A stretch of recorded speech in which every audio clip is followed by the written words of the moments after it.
Assalamualaikum warahmatullahi wabarakatuh. Perkenalkan, nama saya Fabian Setiawan dengan NIM 2005 0111 dan 0255. Di sini saya akan membahas tentang perkembangan UMKM dan koperasi. Apa itu UMKM? UMKM itu merupakan usaha mikro menengah. Adalah istilah umum dalam dunia ekonomi yang merujuk kepada usaha ekonomi produktif yang memiliki perorangan maupun badan usaha sesuai dengan kriteria yang ditetapkan oleh Undang-Undang Nomor 20 Tahun 2008. Dan yang berikutnya, apa itu koperasi? Berdasarkan Undang-Undang Nomor 25 Tahun 1995 tentang perkoperasian, pada pasal 1 dijelaskan, koperasi adalah badan usaha yang beranggotakan seorang atau badan hukum koperasi dengan melandaskan kegiatannya berdasarkan prinsip koperasi sekaligus sebagai gerakan ekonomi rakyat atas asas kekeluargaan. UMKM juga memiliki peran yang antara lain, yang pertama yakni UMKM telah berkontribusi besar terhadap PDB Indonesia, yaitu sekitar 61,97% dari total PDB nasional atau setara dengan 8.500 triliun dalam tahun 2020. Yang kedua, UMKM sukses menyerap tenaga kerja dalam jumlah yang besar, yakni sekitar 97% dari daya serap dunia usaha di tahun 2022.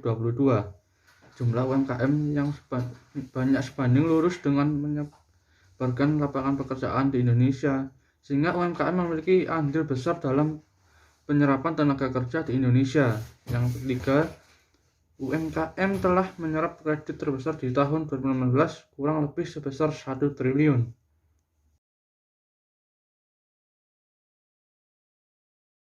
Metode yang digunakan pada pertemuan kali ini yaitu dengan desain penulisan deskriptif kualitatif.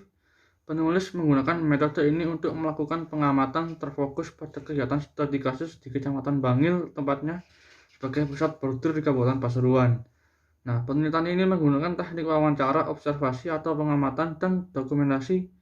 Pada pengamatan terfokus ini, penulis mengambil informan berdasarkan teknik purposif. Gambar berikut ini adalah gambar kontribusi KUKM dalam perekonomian. Bisa terlihat di bawah ini bahwa Kabupaten Pasuruan masuk dalam 5 besar, yaitu sekitar 86,76%. Di atasnya ada Kabupaten Sidoarjo sekitar 184,4%, dan yang tertinggi adalah Surabaya. Ini membuktikan bahwa Pasuruan masih bisa berkembang dengan cepat, bisa berkembang dengan baik, dan masih lancar. Selama beberapa tahun ini dalam pelaksanaannya ada beberapa bentuk layanan koperasi dan UMKM yang diberikan, yaitu meliputi yang pertama yakni untuk masyarakat umum yang berupa layanan konsultasi terkait peningkatan kualitas SDM, pendapatan, juga usaha ekonomi produktif berbagai sektor. Yang kedua ini untuk pelaku UMKM antara lain, yang pertama berupa pelayanan konsultasi bisnis, informasi bisnis, pendampingan, pengembangan kewirausahaan, fasilitas akses pembiayaan dengan perbankan atau lembaga keuangan lainnya, layanan pendampingan pajak, pendampingan pengurusan SNI, fasilitas pemasaran, pelatihan yang melibatkan narasumber baik dari pelaku usaha, perguruan tinggi, SKDP yang terkait dalam pelaksanaan program Satya Emas maupun stakeholder pemberdayaan usaha mandiri informal. Dan yang terakhir yakni dengan Dinas Koperasi Usaha Kecil. Pemberdayaan pelaku usaha border di skala mikro di Kecamatan Bangil, Kabupaten Pasuruan sudah menunjukkan kemajuan semenjak pemerintahan Gus Irsyad sebagai Bupati Pasuruan.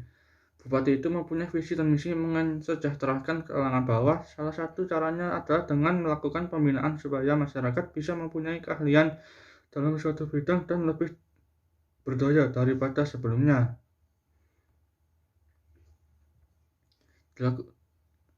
Dilakukannya pembinaan tersebut terbukti beberapa masyarakat kalangan menengah ke bawah, meskipun belum semua, mampu membuka usaha kecil-kecilan khususnya di bidang bordir dengan fasilitas sarana prasarana yang diberikan oleh pemerintahan Kabupaten Pasuruan melalui Dinas Koperasi Usaha Mikro. Masyarakat menengah ke bawah tersebut terdiri dari orang bisu, orang cacat kaki, anak-anak yang putus sekolah, dan bahkan ada wanita pekerja seks komersial yang dulunya bekerja di Surabaya.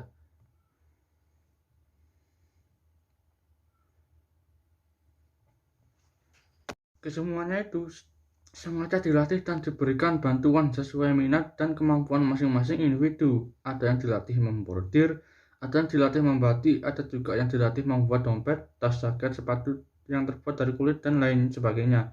Dalam pengamatan terfokus, penulis khusus membahas pemberdayaan para pelaku usaha mikro bordir.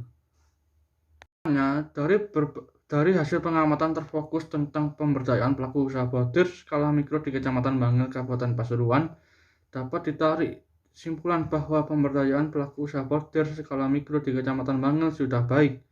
Akan tetapi masih perlu dimaksimalkan program Satria Emas atau strategi pelayanan masyarakat ekonomi menjadi kunci keberhasilan pemberdayaan UMKM di Kabupaten Pasuruan. Program ini merupakan pengembangan konsep Business Development Service atau BDS atau semacam klinik ekonomi bagi usaha mikro, kecil, dan menengah yang diatur dalam Peraturan Bupati Nomor 13 Tahun 2006. Baik, sekian terima kasih dari saya. Wassalamualaikum warahmatullahi wabarakatuh.